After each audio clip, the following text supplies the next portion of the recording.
Magwai, here on Democracy Now!, democracynow.org, The War and Peace Report. I'm Amy Goodman. While many people were shocked by Sunday's massacre at the Sikh temple in Wisconsin, our next guest warned years ago about the resurgence of right-wing violence. Daryl Johnson, former analyst for the Department of Homeland Security, called attention to the threat of far-right extremist groups back in 2009 and sparked a political firestorm in the process. He was the principal author of a report called Right-Wing Extremism, Current Economic and Political Climate Fueling Resurgence in Radicalization and Recruitment. The report noted the election of the first African-American president, combined with recession-era economic anxieties, could fuel a rise in far-right violence. It went on to say right-wing extremists will attempt to recruit and radicalize returning veterans in order to boost their violent capabilities. Johnson drew his conclusion on his 15 years of experience studying domestic terrorist groups, particularly white supremacists and neo-Nazis. The report set off a maelstrom of discontent among conservatives. The media watch group Media Matters produced a video featuring the numerous TV personalities who slammed the report, including CNN's Lou Dobbs, conservative radio host Rush Limbaugh, Fox News' Sean Hannity, Fox News national political commentator Andrea Tantaros, and Fox News contributor Michelle Malkin. This is a clip. A new report from Homeland Security suggests the bad economy may drive people to right-wing extremist groups. Right-wing extremist groups, neo-Nazis, skinheads, the National Alliance, racist groups, anti-Semitic groups. Gathering information on right-wing extremist activity in the United States. Does that mean they're going to be sending spies to these Tea parties?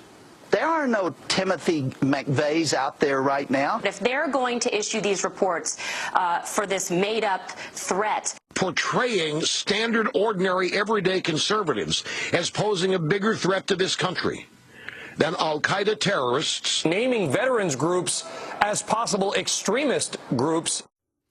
Under intense pressure from the talk show hosts and from Republican lawmakers, the Department of Homeland Security ultimately repudiated Daryl Johnson's paper, and in June 2009, the Washington Post reported that DHS cut the number of personnel studying domestic terrorism unrelated to Islam and canceled numerous state and local law enforcement briefings. The DHS reportedly also held up dissemination of nearly a dozen reports on extremist groups. For more, we go to Washington, D.C., where we're joined by Daryl Johnson, the former Department of Homeland Security senior analyst who's written the book Right-Wing Resurgence, How a Domestic Terrorist Threat is Being Ignored. It'll be published next month. Now owns and founded DT Analytics, a private consultancy firm. Daryl Johnson, welcome to Democracy Now! So tell us what happened, what you were finding, what this report was, and what happened to it. Well, thank you, Amy, for having me on your show. Basically, the genesis of the report started as early as January of 2007, when I received a phone call from the U.S. Capitol Police saying that a young senator from Illinois who's African-American was considering running for president. And they basically wanted to know if we had seen any extremist chatter that was threatening in nature towards Barack Obama. So we did a quick search of the Internet sites. We did not find any threats, and so we pretty much closed that request out. But in the ensuing months, I sat down with my analysts and we postulated, what if an African-American senator got elected to be president? What would that do to extremism here in the United States? And so we basically put this question out, we brainstormed it, and came to the conclusion that it would be a recruitment boom for these groups. And coupled with the ailing economy that we were experiencing, a lot of people in unemployment, would basically be ripe for recruitment by these types of groups. And you were working in the Department of Homeland Security at the time under President Bush, is that right? Yes. Mm-hmm. I arrived there in August of 2004.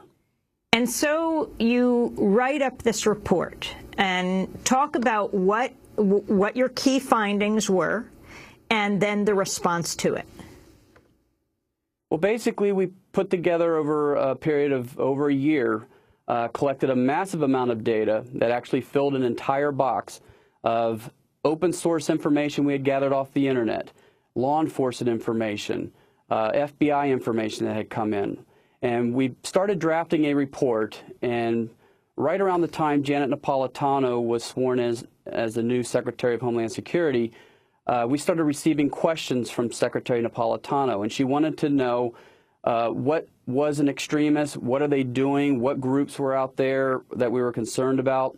And we answered those questions, and then she came back with more questions. She wanted to know if we were seeing a rise in right-wing extremism and whether it was a result of the election of an African-American president and what we're going to do about it. And so basically through this questioning period, we decided that not only was the paper that was originally designed to be sent to law enforcement could also serve as an answer to the Secretary's questions. And what were the critical findings? Basically that we were seeing a resurgence. We had experienced very early on, right after the election, we saw arson activity at black churches. We had bombing out in the Pacific Northwest where some police officers were killed that were carried out by anti-government extremists. We had a neo-Nazi up in Massachusetts that went on a shooting spree. And we saw a lot of extremist chatter talking about how they were fearful of an African-American president and possible gun confiscations and gun bans, and the immigration issue was still being unresolved. So all these things kind of came together into the perfect storm, which we saw very clearly and put out in the report what our findings were. And what did you find about white supremacy in the military? Well, it's interesting that you asked that question. I actually was a counterterrorism analyst in the U.S. Army from 1991 to 1999. So I was working for the Army as a counterterrorism analyst at the time that this gentleman up in Wisconsin was enlisted. I actually have an entire chapter devoted to my book on my observations on extremism activity in the military. But just basically, briefly, the one thing that I found that this is a very small percentage, but since we have such a large military, that small percentage could actually equal hundreds, if not a few thousand people. And it only takes one person like Timothy McVeigh with the skills that he learned in the military and the mindset and training he received to carry out a massive bombing or to kill people. And explain, for people who don't remember, I mean, I'm sure everyone knows the reference to April 19th, 1995 and the bombing of the Oklahoma City building that killed more than 168 people and critically wounded hundreds of others. What McVeigh's ties were to white supremacy, having also just come out of the military? I don't know if Timothy McVeigh necessarily had white supremacist beliefs, but he definitely had anti-government beliefs. And what I think the FBI's investigation determined was that he affiliated with the militia extremists up in Michigan and other places. He went around the country talking to these individuals, but he was never a full-fledged member, never joined a militia extremist group, and never really participated in their paramilitary training activities. But he subscribed to their belief system. Back in 2009, a handful of Republicans in the House called for Janet Napolitano to step down as head of the Department of Homeland Security in the wake of your memo that warned of right-wing political extremism in the United States. House Minority Leader John Boehner said the report focuses on, quote, about 2/3 of Americans who might go to church, who may have served in the military, who may be involved in community activities. I just don't understand how our government can look at the American people and say you're all potential terrorist threats. Those were Boehner's comments. Daryl Johnson, your response. Well, that is a gross misrepresentation of what was said in the report. Basically, I think what Boehner's alluding to is a very broad, vague definition that was in the footnote of one of the pages. And basically, the definition was written very broadly so that it could encompass the wide range of extremist groups we were talking about, which were primarily the white supremacist movement, which has neo-Nazi groups, Ku Klux Klan groups, Christian identity groups, which is a racist religion that thinks whites are the true Israelites. We have skinhead groups. We have other types of white supremacists. It also was alluding to sovereign citizens, those that reject federal and state authority in favor of local authority. It was also talking about the militia extremists. So basically, some of the conservative radio talk show hosts took this definition out of context and without the scope of talking about violent extremism and terrorism, which was stated up front in the footnote or in the scope note, and took this definition out of context and applied it to a broad range of people. And I think it was just done deliberately as a political maneuver to use against the new administration. How did your report get picked up? How did it get disseminated in the media? What was the trajectory it took? Well, basically, an anonymous person sent the report out. Obviously, they didn't agree with its findings, and sent it out to Roger Hedgecock out in Southern California, who's kind of a conservative radio shock jock who's really banters the immigration issue a lot. And he is credited with disclosing publicly this report, which was not meant for public distribution.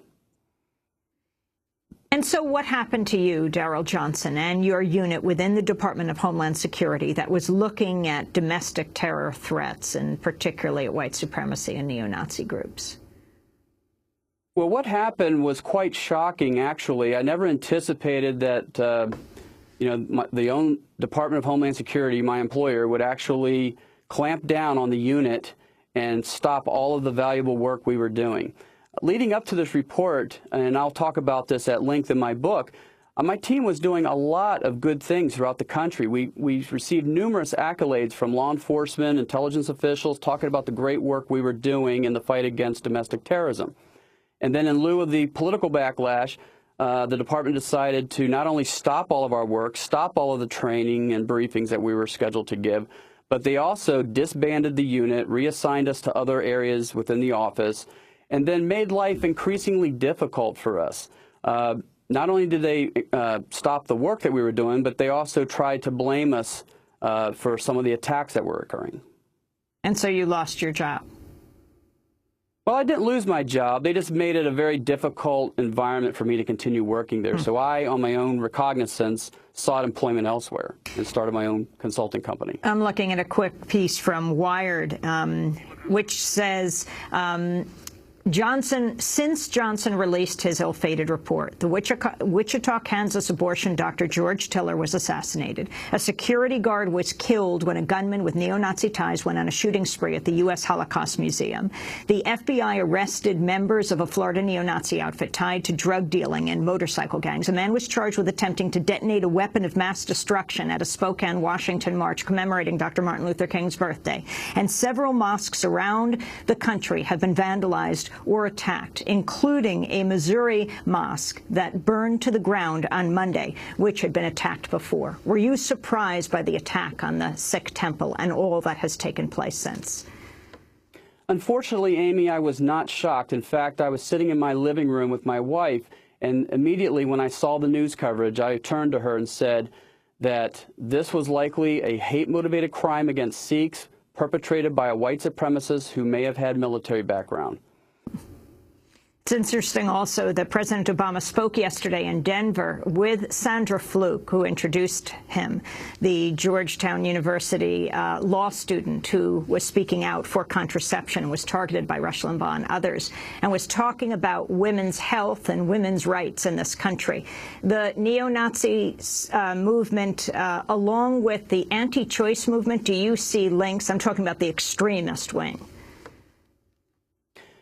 There's definitely links between white supremacists and the anti-abortion issue. That is one of the causes that they rally around and use as a recruitment tool to bring people into the movement. I wouldn't necessarily say it's strictly neo-Nazi. It could be also the Christian identity movement. It could be skinheads. It could be the Ku Klux Klan. Well, I want to thank you, Daryl Johnson, for your work and for joining us today. Former Department of Homeland Security senior analyst. His book, Wing Resurgence, How a Domestic Terrorist Threat is Being Ignored, will be published next